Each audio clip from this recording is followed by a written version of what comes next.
Então, muito obrigado pelas orações. Vários irmãos durante a semana mandando mensagem. Aproveita, pastor, aprende bastante e tudo isso é muito importante.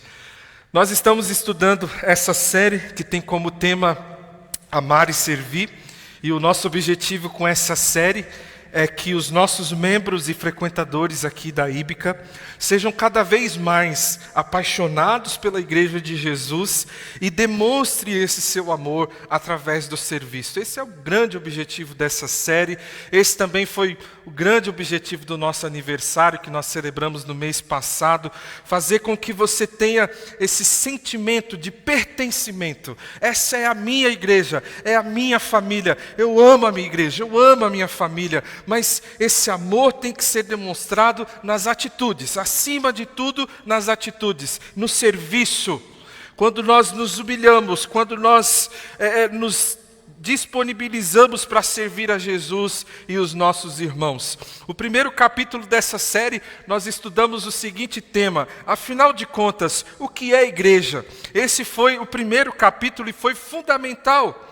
Os outros não fazem muito sentido se você não entendeu o que de fato é igreja, o que significa ser igreja. Não adianta a gente falar de outras coisas sem antes a gente saber o que é igreja. Então, nós aprendemos primeiramente o que não é.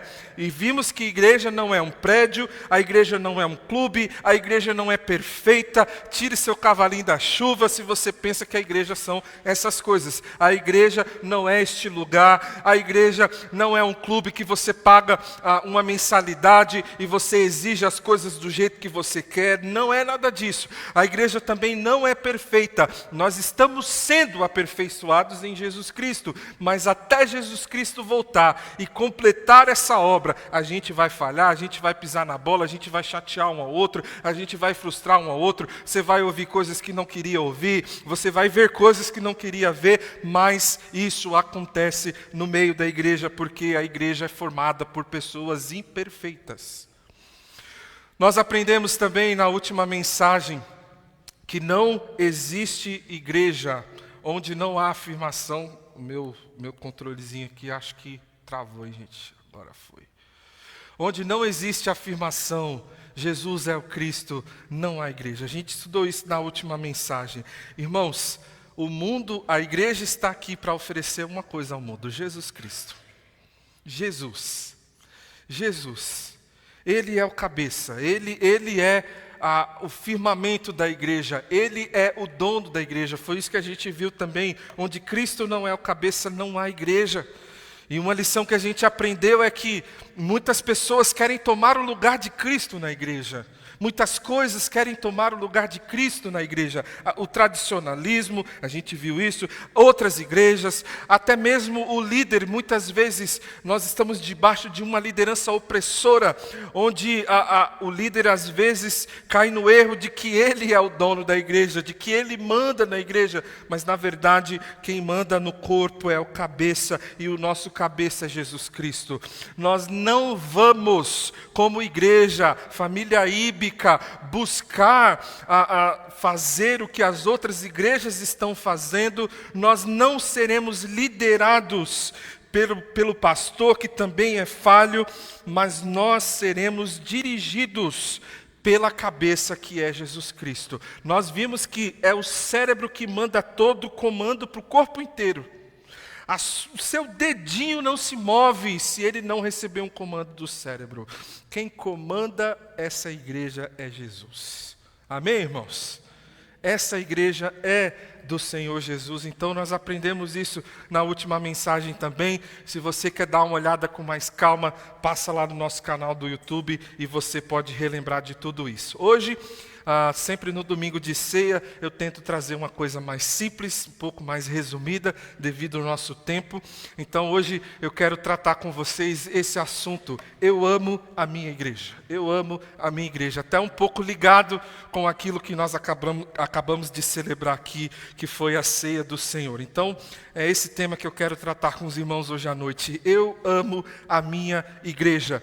E eu quero começar essa mensagem de hoje fazendo essa pergunta para você, você que está aqui, você que nos acompanha através da live também, participe conosco, mantenha toda a sua atenção aí com a gente. E a pergunta que eu te faço é: você ama a sua igreja? Você ama a sua igreja? Aí eu faço outra pergunta: ama mesmo? Opa, já muda um pouco, não é? Porque a gente diz que ama muita coisa. Mas quando a gente para pensar, será que eu amo mesmo? Aí aquela lista enorme vai ficando cada vez mais curta, não é? Porque você olha assim e fala, esse daqui eu não amo mesmo não, viu? Preciso melhorar. Esse daqui eu também não amo tanto como eu penso. De que maneiras você tem demonstrado o seu amor por sua igreja? E uma pergunta que eu quero destacar aqui, essa primeira pergunta, você ama a sua igreja? Mas uma pergunta que eu quero destacar hoje à noite é: por que você ama a sua igreja? Qual é a causa do seu amor por ela? Qual é a motivação? Se sua resposta é sim, eu amo a minha igreja, então, por favor, responda essa outra pergunta: por quê? Por que você ama a sua igreja? Você saberia me responder? Por que você ama a sua igreja? O nosso texto base hoje é Efésios capítulo 1, dos versos de 3 até o verso 7. Efésios capítulo 1, do verso 3 até o verso de número 7. Por favor, abra sua Bíblia lá. Se você quiser, pode nos acompanhar aqui no telão também, tá bom? Esse texto que a gente vai estudar só um tiquinho hoje, porque esse texto aqui, meus irmãos, se a gente for parar para estudar palavra por palavra, ai, hein? Quanta coisa a gente tem aqui, quanto conteúdo, a gente poderia passar brincando aqui um mês só em cada um desses versículos. É muita doutrina, teologia envolvida. O apóstolo Paulo está ensinando muitas coisas preciosas aqui para os nossos irmãos e ficou registrado na palavra de Deus, com certeza é algo importante para a gente aprender também. Diz assim a palavra do Senhor. Está todo mundo aí? Sim? Vamos lá. Bendito seja o Deus e Pai de nosso Senhor Jesus Cristo, que nos abençoou com todas as bênçãos espirituais nas regiões celestiais em Cristo, porque Deus nos escolheu nele antes da criação do mundo para sermos santos e irrepreensíveis em sua presença. Em amor nos predestinou, eita, que palavra é essa, hein?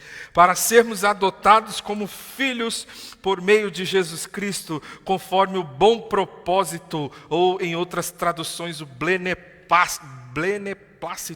da sua vontade. Versículo 6, para o louvor da sua gloriosa graça, a qual nos deu gratuitamente no Amado. Nele temos a redenção por meio de seu sangue, o perdão dos pecados, de acordo com as riquezas da graça de Deus, a qual ele derramou sobre nós com toda a sabedoria e entendimento. Amém. Irmãos, tem muita coisa aqui, mas eu quero destacar aqui hoje à noite 2 motivos importantes pelos quais nós devemos amar a igreja de Jesus. Por que eu amo a minha igreja? Por que eu devo amar a minha igreja? E o primeiro motivo que eu quero mostrar para vocês é esse. Eu amo a minha igreja porque ela é importante para Deus. Eu amo a minha igreja porque ela é importante para Deus. Percebam só o versículo 4, porque Deus nos escolheu nele antes da criação do mundo para sermos santos e irrepreensíveis em sua presença.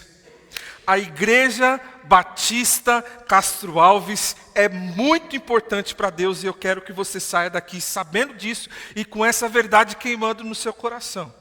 A Igreja Batista Castro Alves é muito importante para Deus. Tem um monte de gente aqui ignorando essa igreja. Tem um monte de gente aqui, não dando a mínima para essa igreja. Tem um monte de gente aqui que troca essa igreja por qualquer outra coisa. Mas eu quero dizer para você, a Igreja Batista Castro Alves é muito importante para o nosso Deus. A Igreja Batista Castro Alves é importante. E aí, eu quero trazer uma notícia aqui um pouco bombástica, tá bom? Vamos desconstruir um pouquinho aqui. A Igreja Batista Castro Alves não foi fundada em julho de 2004. A Camis nos deu a informação errada. Está errado lá embaixo na nossa linha do tempo. Viu, Camila? Depois você corrige lá, tá? Essa igreja, irmãos, não nasceu há 19 anos atrás.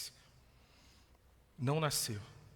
Efésios capítulo 1, versículo 4 nos informa que Deus nos escolheu antes da criação do mundo. Em outras traduções vai estar antes da fundação do mundo, para sermos santos e irrepreensíveis em sua presença. Deixa eu explicar um pouquinho melhor isso aqui para vocês, essa questão. A Bíblia, ela se refere à fundação do mundo em várias passagens. Não é só aqui em Efésios. Fundar algo é estabelecer uma coisa, é lançar as bases, é assegurar os fundamentos. A fundação do mundo, irmãos, é uma referência ao ato de criação de Deus. Ou seja, quando as Escrituras se referem a algo que aconteceu antes da fundação do mundo, o evento em discussão ocorreu antes que qualquer coisa fosse criada. Antes de qualquer coisa ser criada, Deus nos escolheu. Na eternidade passada, é a expressão que a gente usa na teologia, tudo aquilo que aconteceu antes da criação, a gente se refere como eternidade passada. Irmãos, isso nos traz uma verdade muito importante e essencial das Escrituras. A igreja estava na mente, no coração de Deus, antes da fundação do mundo. Antes de dizer, haja luz, Deus já havia proclamado, haja cruz. Jesus não é um plano B, como muitas pessoas pensam. Deus não foi pego de surpresa quando Adão caiu em pecado. A salvação sempre esteve nos planos eternos e soberanos de Deus. A cruz foi decretada antes da fundação do mundo e vinha sendo anunciada pelos séculos e séculos que seguiram. Nós vemos a cruz por toda a Escritura, desde Gênesis até Apocalipse. A cruz é Deus dizendo, eu amei vocês desde antes da fundação do mundo e agora por ela eu faço de vocês vencedores juntamente com Jesus Cristo, meu Filho amado. No plano de Deus, pela cruz, eu e você já estávamos sendo salvos, mesmo antes da fundação do mundo. Aleluia e glória a Deus por isso. A igreja é a comunidade das pessoas que creem em Jesus como seu Salvador. A igreja é a comunidade das pessoas que creem que Jesus é o Salvador. Essa é uma definição simples do que é a igreja. O que é a igreja, pastor? A igreja é a comunidade das pessoas que creem Jesus como seu único e suficiente Salvador. Irmãos, essa carta foi escrita para quem? Para uma igreja. Paulo está falando com uma igreja. Vocês foram escolhidos antes da fundação do mundo. Igreja não é um negócio que começou agora, meus irmãos. A igreja foi pensada, planejada, instituída por Deus. Duas aplicações que eu quero fazer aqui diante dessa verdade. Primeiro, a igreja é importante para Deus porque foi instituída por Ele. A igreja não é invenção humana.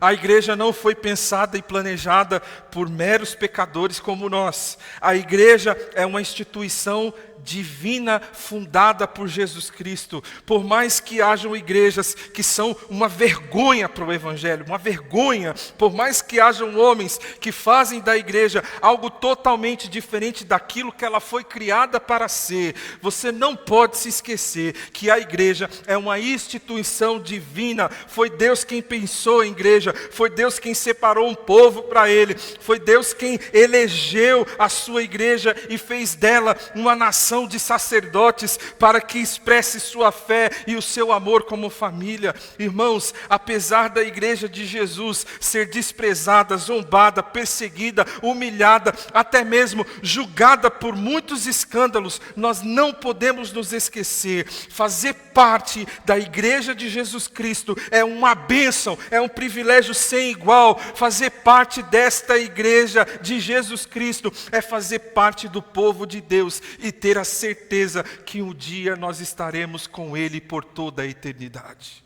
A gente tem que ter orgulho, irmãos. Bater no peito com força e dizer: eu faço parte da igreja de Jesus. A Íbica é a minha igreja. É a igreja comprada pelo sangue de Jesus. Nós não podemos ter vergonha de quem somos. Nós não podemos ter medo de quem nós somos. Já aconteceu com você? Você é crente? Sou. E de que igreja você é? Você fica... então, sabe uma igreja ali no Castro Alves e tal? Batista, então... Espera aí, meu irmão. Você está falando de uma instituição que foi fundada por Deus na eternidade passada. Você está falando de uma instituição que foi comprada pelo sangue de Jesus. Você está falando de uma instituição que não é humana. E presta atenção nisso, por favor. Um monte de coisa que Deus criou, o homem tem destruído, inclusive a igreja. Tem muita gente que abre igreja pensando que igreja é mercado. Tem muita gente que está vendendo a fé por aí, a salvação por aí. Mas nós não podemos nos esquecer. Louvado seja Deus que ainda existe igrejas sérias pregando o evangelho de Jesus. E a Íbica, eu posso afirmar com todas as minhas forças, essa igreja é uma igreja séria. Essa igreja é uma igreja que prega a palavra de Deus. Portanto, meu irmão, quando você falar da sua igreja, fale com orgulho dela. Fale com alegria. Eu amo a minha igreja. Por que eu amo a minha igreja? Porque ela é importante para Deus. Apesar de suas imperfeições, apesar dos seus problemas, apesar de suas limitações, foi por ela que Jesus morreu. Segunda aplicação que eu quero fazer aqui, a igreja é importante para Deus porque foi planejada com muita antecedência. E eu quero chamar a sua atenção para o seguinte: nós só planejamos com antecedência aquilo que é muito importante para nós. Exemplo, vamos lá, você está prestes a viajar. Aí tem o time, arruma a mala com uma semana de antecedência, e tem o time, arruma a mala em cima da hora, né? No caso sou eu, né? Segunda-feira eu ia sair 10 horas da manhã, 9h35 eu estava arrumando minha mala. Pois é, para ir para o congresso. De que time você é? Arruma a mala antes ou arruma a mala em cima da hora, né? Tudo aquilo que é importante para nós, nós pensamos com antecedência. A gente planeja com antecedência. Você está prestes a viajar e você já tem tudo planejado. Tal dia eu vou em tal lugar, tal dia eu vou fazer isso, tal dia eu vou fazer aquilo, eu tenho que levar tal roupa. Tem gente que não olha a previsão do tempo, não leva blusa, né? Que nem eu também. Então, né? Não me planejei com antecedência, né? Casamento. A gente planeja com antecedência. Eu e a Ângela, nós começamos a guardar dinheiro para o nosso casamento desde o primeiro dia de namoro. Porque nós entendemos que quem quer namorar quer casar. Na Bíblia, nós somos orientados a isso. Se você não está pronto para casar, então não comece um namoro. Eu e a Ângela, quando nós começamos a namorar, a gente começou a guardar um dinheirinho para o nosso casamento. Por quê? Porque era muito importante para nós. Uma das coisas mais importantes da minha vida era casar com aquela mulher. Aquela linda mulher, que vocês conhecem. O nascimento de um bebê. Falando sobre casamento, vou contar uma história engraçada para vocês. Uma vez eu fui fazer uma visita, né? E aí estava lá conhecendo melhor a família. E de repente tinha uma jovem, né? Uma jovem não, né? De 25, 26 anos, não é tão jovem assim. E aí, né, tava lá e tal, e de repente um baúzão assim grande, né? No quarto. Falei bem assim, nossa, que legal, né? Baú bonito e tal, não sei o quê. O que você guarda aí de tão valioso nesse baú? Ela falou, pastor, aqui já está todo o meu enxoval.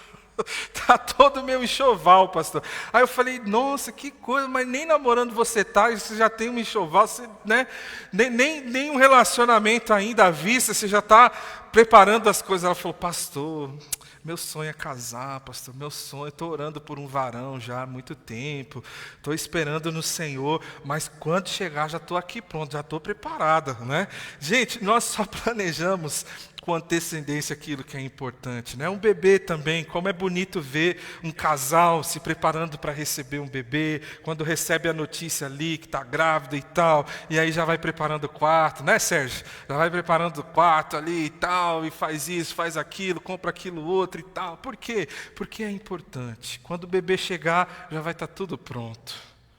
Irmãos, assim é a igreja para o nosso Senhor. É importante para Deus. Deus está dizendo para o mundo inteiro, através deste verso, que para Ele, a sua igreja é de extrema importância. Não foi algo pego de surpresa, não foi algo pensado em cima da hora, não.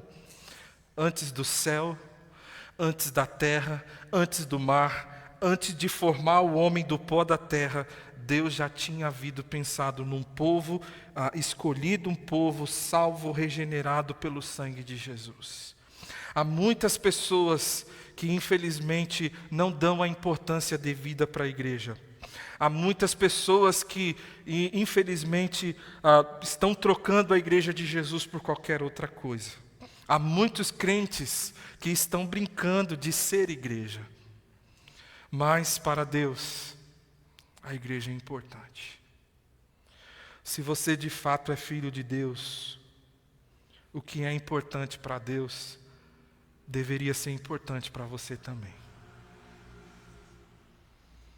O que é importante para Deus, irmãos, deve ser importante para nós.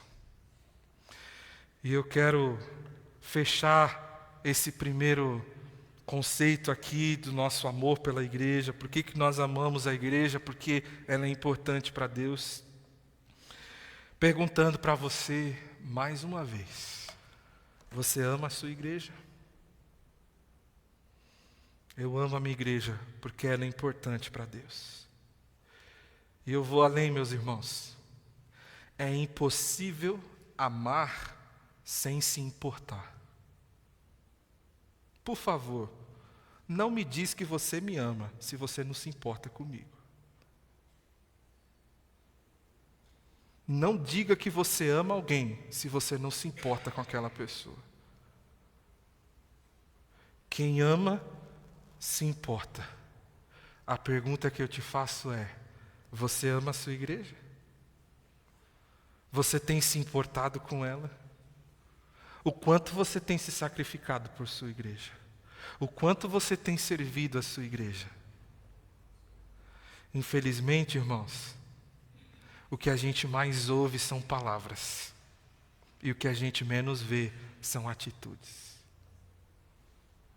Deus, Ele provou o seu amor pela igreja. E você? O quanto você tem demonstrado o seu amor por sua igreja? Segundo, eu amo a minha igreja, primeiro porque ela é importante para Deus. Segundo, eu amo a minha igreja porque Cristo morreu por ela. Eu amo a minha igreja porque Cristo morreu por ela. A gente cantou várias músicas hoje, né, sobre o amor de Deus. Começamos cantando: Teu amor não falha. Nós terminamos cantando antes da mensagem: ó Deus, te louvo pelo teu amor. Tu mudaste o meu interior. Versículo 7 diz assim: nele temos a redenção por meio de seu sangue, o perdão dos pecados de acordo com as riquezas da graça de Deus, a qual ele derramou sobre nós com toda a sabedoria e entendimento. Preste atenção nisso, meu irmão. Isso tem tudo a ver com o que nós celebramos aqui hoje à noite, a ceia. O pecado é algo altamente escravizador. Você precisa entender isso. O pecado escraviza. O próprio Jesus disse em João 8,34: digo-lhes a verdade, aquele que vive pecando é escravo do pecado. E quem é escravo do pecado não peca por opção. Eu vou pecar porque eu vou escolher pecar. Não, peca porque está escravizado por aquilo. Um escravo do pecado não é capaz de dizer não ao pecado. Ele é escravizado pelo pecado. E a Bíblia diz que todos nós nascemos escravizados pelo pecado. Nós herdamos isso dos nossos primeiros pais. Todos nós nascemos pecadores e estamos destituídos da glória de Deus. É por isso que até mesmo uma criança inocente, você coloca ela junto com outras crianças dentro de um quarto, com um brinquedo só, você vai ver o que dá. É por isso que uma criança, mesmo que inocente, você fala: não põe o dedo na tomada. Ela vai lá e põe o dedo na tomada. Por quê? Porque nós herdamos o pecado. Por um só homem entrou o pecado no mundo. Todos nós somos pecadores. Nós somos escravos do pecado. A pergunta é: se nós somos escravos, qual o preço que Deus pagou para nos libertar da escravidão do pecado? Se você é escravo, alguém precisa pagar para que você seja livre. A pergunta é: qual foi o preço? Qual foi o preço? É interessante, meus irmãos, estudando esse texto aqui, que é riquíssimo, maravilhoso. Naqueles tempos, quando esse texto foi escrito, um escravo, ele poderia ser vendido por até 2.000 sistérios. Já ouviu falar sobre essa moeda? Sistérios. Ou 1/4 de denário. Essa é um pouquinho mais conhecida, né? Nas parábolas de Jesus, ele usa bastante essa questão do denário. Convertendo, trazendo para a nossa moeda, né, o real, daria mais ou menos 40 mil reais.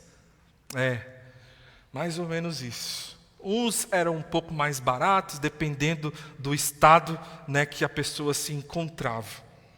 Mas poderia chegar até 40 mil reais. Agora, preste muita atenção. O texto nos ensina que Deus não pagou por nós 40 mil reais. 1 bilhão de reais. Deus pagou um preço altíssimo. Qual foi o preço? A vida do seu único Filho, Jesus Cristo. E o preço que foi pago nos liberta da escravidão, nos tira das trevas e nos traz para a luz. Ou seja, quando nós cremos em Jesus Cristo como nosso único e suficiente Salvador, quando nós entendemos que aquilo que Ele fez na cruz foi para nos redimir, redenção aqui, nele temos a redenção. A palavra redenção significa pagar o preço. Quando nós entendemos que aquilo que Jesus Cristo fez na cruz foi para pagar o preço do nosso pecado, porque nós éramos escravos do pecado. Quando a gente entende isso e confessa: Jesus é o meu Salvador, Jesus morreu por mim, aquilo que Ele fez na cruz é suficiente para pagar o preço pelo meu pecado, para me perdoar. Quando isso acontece, nós somos libertos da escravidão. Deus nos tira das trevas, o pecado não tem mais domínio sobre nós, a culpa do pecado já não está mais sobre nós. Por quê? Porque alguém nos redimiu, alguém pagou o preço. Eu peco hoje por escolha, eu decido pecar, Porque eu tenho o Espírito Santo de Deus habitando em mim e Ele me dirige, Ele dirige os meus passos para que eu viva uma vida santa. Diante do convite do pecado, eu tenho a possibilidade, eu tenho a escolha de pecar ou não. A culpa do pecado já não está mais sobre mim. Quando Jesus olha para mim, quando Deus olha para nós, Ele não vê os nossos pecados, mas Ele vê o sangue de Jesus sobre nós. Eu merecia o inferno, mas quando Deus olha para mim, Ele vê o sangue de Jesus. E o sangue de Jesus me purifica, o sangue de Jesus me salva, o sangue de Jesus me torna inocente. Por isso, irmãos, eu amo a minha igreja, porque Cristo morreu por ela. E não existe maior prova de amor do que essa. Eu amo a minha igreja.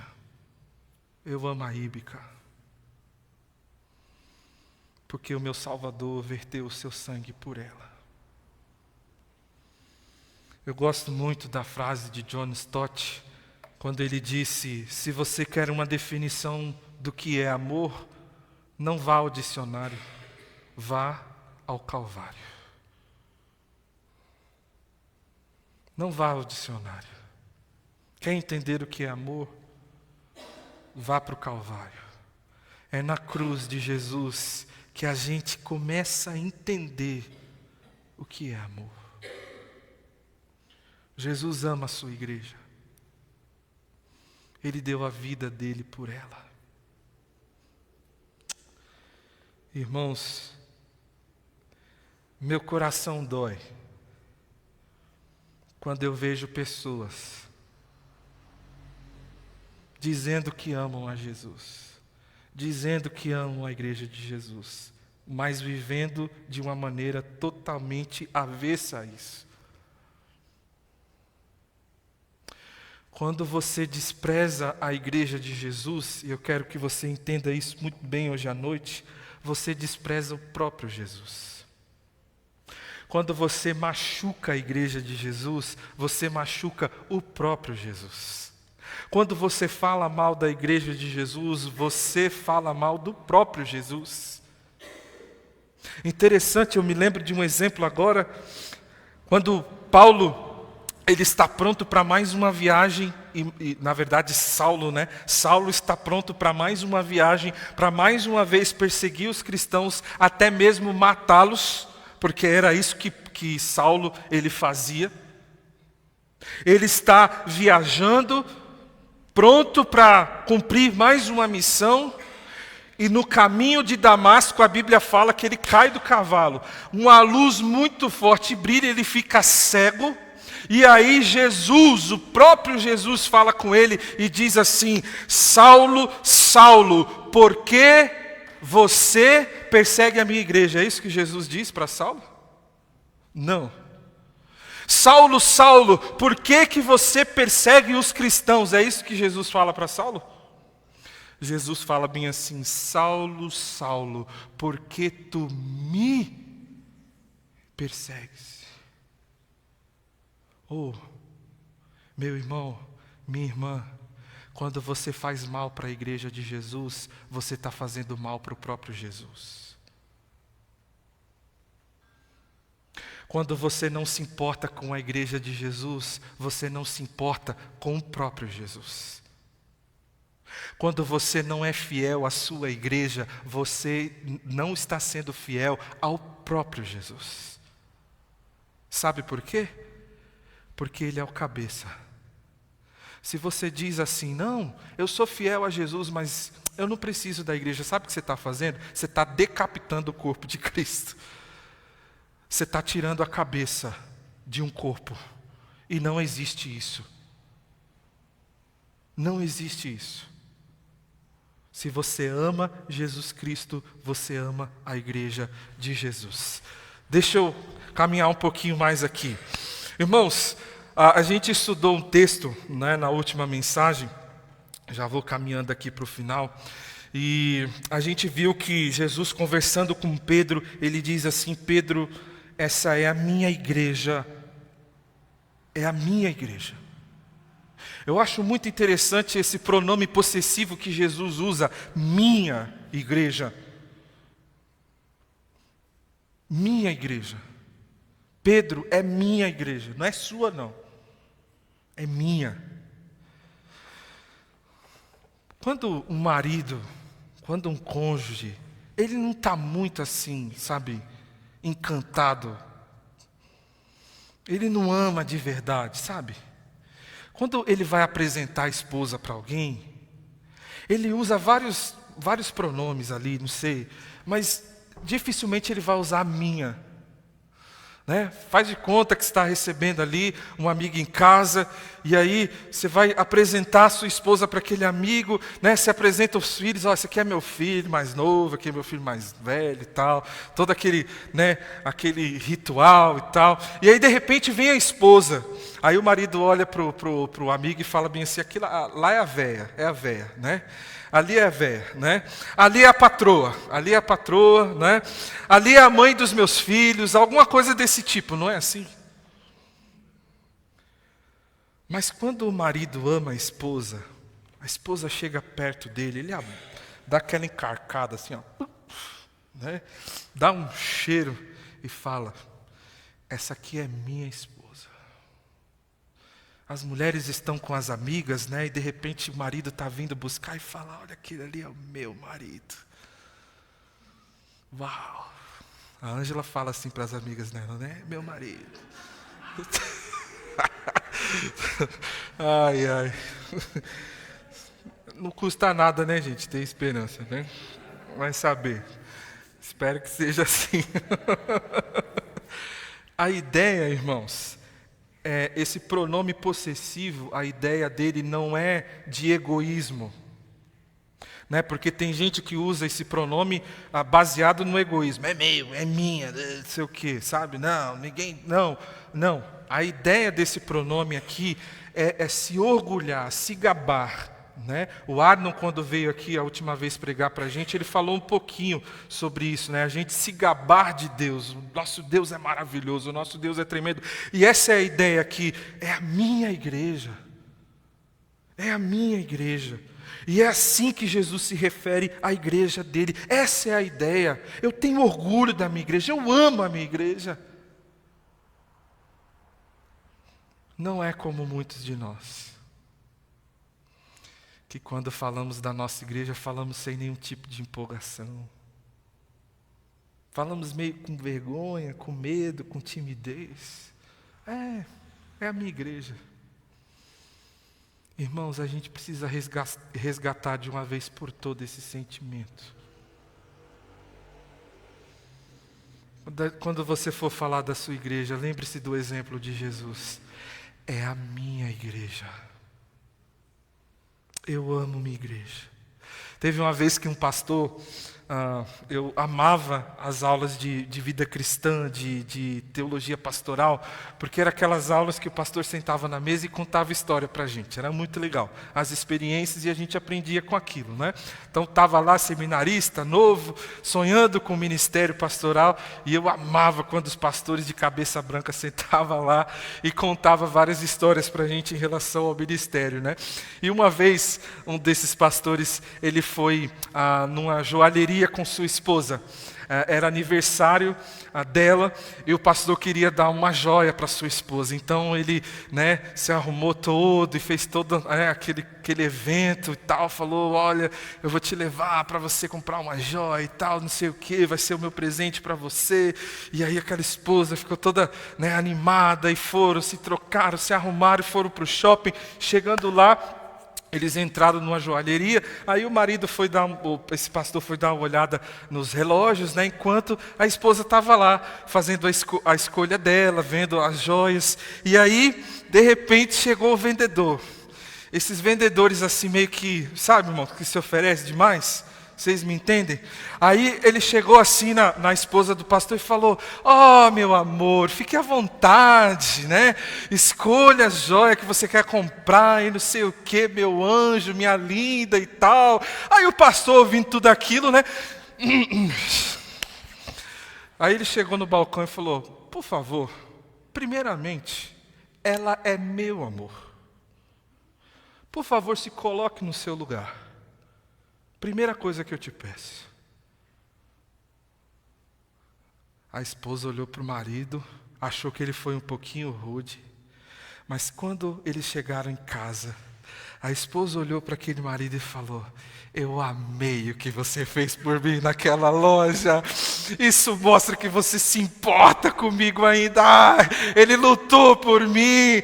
Ele demonstrou o amor dele por mim. Eu amei. No fundo, eu amei. Eu amei o que você fez por mim naquela loja. Irmãos, é isso que Jesus faz com a igreja dele. É minha igreja. Filhos, filhas, tá difícil. Às vezes a gente desanima, não é mesmo? Às vezes a gente olha para uma igreja e fala: poxa, né? Nós olhamos aqui para tantas cadeiras vazias e às vezes a gente desanima e a gente foca nas cadeiras vazias ao invés de olhar para as pessoas que estão aqui. Jesus está dizendo para nós: não importa o tamanho da igreja, eu amo vocês. Eu comprei vocês com o meu sangue. Uma coisa que eu aprendi no congresso essa semana foi o seguinte: o mais importante não é uma igreja cheia, o mais importante é uma igreja saudável. Deus se importa com a saúde. Cuide da profundidade e Deus cuidará da quantidade. Talvez Deus não nos deu a bênção ainda de crescer, porque Ele está trabalhando na qualidade. Ele está fazendo de nós uma igreja melhor. Ele está estruturando a gente. Ele está preparando a gente para a gente receber mais pessoas. Não desanimem, meus irmãos. Não desanimem. Vamos em frente. Seja fiel a Jesus Cristo. Seja fiel à sua igreja. Continue servindo. Por quê? Porque ela é importante para Deus e foi por ela que Jesus morreu. Sim, eu amo a mensagem da cruz. Até morrer eu a vou proclamar. Levarei eu também minha cruz, até por uma coroa trocar. Quantos aqui conhecem esse hino antigo? É lindo, não é? Eu faço pela igreja, irmãos, o que Cristo fez por mim. Como pastor, eu quero dizer para você que eu estou disposto a gastar o tempo que for preciso, a dedicar os recursos que forem preciso, os talentos que forem preciso, as lágrimas que forem preciso, para ver a igreja de Jesus crescendo, avançando, saudável, para a glória do nome de Deus. Não importa quantas pessoas tem nesse auditório, eu vou sempre dar o meu melhor pela igreja de Jesus. E eu quero convidar você a fazer isso junto comigo. Porque nós já entendemos e nós já aprendemos que juntos nós somos muito mais fortes. Eu amo a minha igreja porque foi por ela que Jesus morreu. Quero chamar o pessoal do grupo de louvor para a gente já encerrando por aqui. E eu quero terminar essa mensagem de hoje dizendo o seguinte: hoje nós vemos uma igreja fraca, uma igreja imperfeita, desprezada pela sociedade, uma igreja até zombada. Hoje é assim, e vai continuar sendo, até Jesus voltar.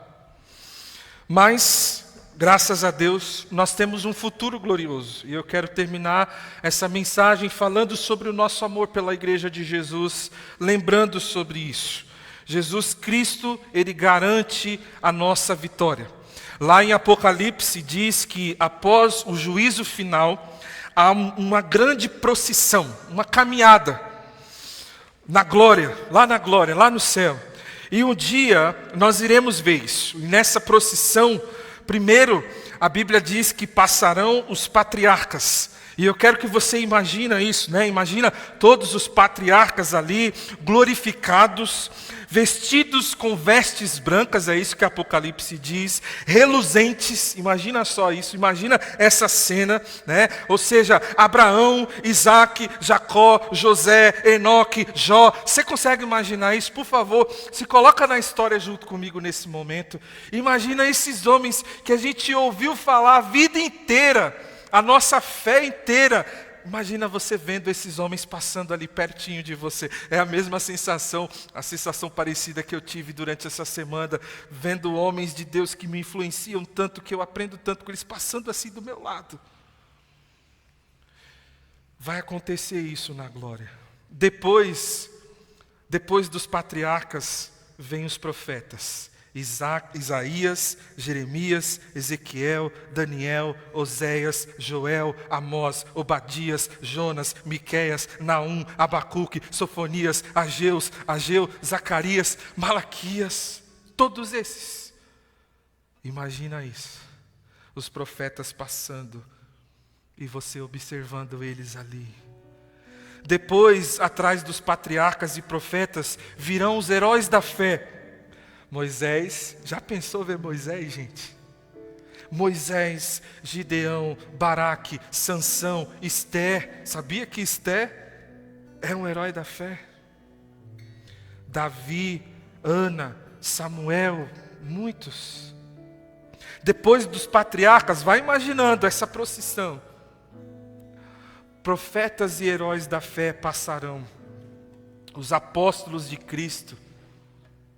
Todos eles desfilarão ali. Imagina só como vai ser maravilhoso essa cena. Todos com vestes brancas reluzentes, corpos glorificados. Não há mais dor, não há mais choro, nada disso, doença, nada disso. Depois dos apóstolos passarão os mártires, aqueles que foram torturados, aqueles que recusaram ser libertos para poderem alcançar uma ressurreição superior. Outros enfrentaram zombarias, açoites, outros foram acorrentados e colocados na prisão, apedrejados, cerrados ao meio, postos à prova, mortos a fio da espada, andaram errantes, vestidos de pele de ovelha, necessitados, afligidos, martirizados, homens dos quais a Bíblia diz, o mundo não era digno. E então, finalmente, depois dos patriarcas, dos profetas, dos heróis da fé, dos mártires, nessa mesma procissão, nesse desfile da eternidade, da glória. O que vem logo atrás? A gente entra no texto. Depois disso, olhei e diante de mim estava uma grande multidão que ninguém podia contar, de todas as nações, tribos, povos e línguas, de pé diante do trono e do Cordeiro, com vestes brancas e segurando palmas, e clamavam em alta voz: a salvação pertence ao nosso Deus, que se assenta no trono e ao Cordeiro. Todos os anjos estavam de pé ao redor do trono, dos anciãos e dos 4 seres viventes. Eles se prostravam com o rosto em terra diante do trono e adoraram a Deus, dizendo: amém, louvor e glória, sabedoria, ação de graças, honra, poder e força sejam ao nosso Deus para todo sempre. Pergunta: sabe quem é essa grande multidão? Somos nós, irmãos. Eu e você vamos estar lá, com vestes brancas, corpo glorificado, adorando, bendizendo o nome do nosso Deus. Hoje nós somos imperfeitos, mas um dia seremos perfeitos, como perfeito é o nosso Pai. Por isso, eu amo minha igreja. Eu amo minha igreja, porque por ela eu tenho dado todos os meus dias, meu tempo, meus dons, recursos e talentos. Por quê? Porque eu amo a minha igreja. Pergunto para você pela última vez, e eu vou embora. Você ama a sua igreja mesmo? ela é importante para você como é importante para Deus? Você estaria disposto a dar sua vida por ela como Jesus Cristo deu? Enquanto você vai pensando nisso, nós queremos encerrar o culto de hoje cantando. Vem, Jesus. Maranata, a hora vem, Senhor Jesus. Eu gosto muito do refrão dessa música que diz assim: só em ti confiarei e eu nada temerei. E aí ele diz assim, ó, em frente. É em frente, irmãos. É em frente, a glória nos aguarda. Jesus Cristo nos espera de braços abertos. A igreja sofre. Somos chamados para sermos perseguidos. Enquanto a gente estiver nesse mundo vai ser assim. Vai ser difícil estar aqui. No momento em que você se dispor para servir a Jesus e a igreja, um monte de coisa vai vir contra você. Vai ser pancada, irmãos. Até Jesus voltar vai ser difícil. Todo domingo você vai ter motivos para ficar em casa. Todas as vezes que sua igreja oferecer uma programação, você vai querer fazer outra coisa. Todas as vezes que alguém se aproximar de você, você vai ter vergonha, você vai ter timidez de falar de Cristo, de falar da igreja. É assim, a gente vai lutar. Mas a gente é chamado para um final glorioso. Aquela igreja fraca, né? Talvez, né, Deus olhando para nós e falando, aquela igreja, aquela igrejinha lá na região do Grajaú, né? No extremo do extremo sul de São Paulo. Eu dei minha vida por aquela igreja. Eu sei que vocês sofreram muito. Mas venham. Tem um banquete aguardando vocês. Tem uma glória aguardando vocês. Fiquem firmes, em frente. Vamos em frente. Jesus está voltando. Fica de pé no seu lugar, por favor. E vamos cantar com todas as nossas forças. Maranata, ora vem, Senhor Jesus.